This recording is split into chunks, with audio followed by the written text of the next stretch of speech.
দরুদ পড়ে এই দরুদ আমার কাছে ফেরেশতারা তার নাম তার ঠিকানা সহ তার বাবার নাম সহ আমার কাছে পৌঁছে দেওয়া হয়। সুবহানাল্লাহ বলতে পারলেন না?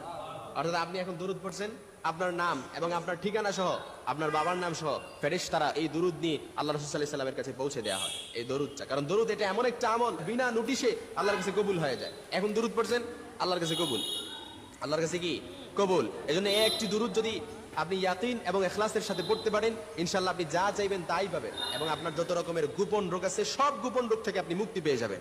একটি দুরূদ, তবে আমলটি করতে হবে ইয়াকিন আর ইখলাসের সাথে। কারণ প্রত্যেকটি আমল মাকবুলিয়াতের জন্য শর্ত হচ্ছে আপনার উপরে 100% 100 এবং ইয়াকিন থাকতে হবে যে আল্লাহ তাআলা আমার দোয়াটি কবুল করবে। আল্লাহ তাআলা আমার দোয়াটি কি করবে? কবুল করবে।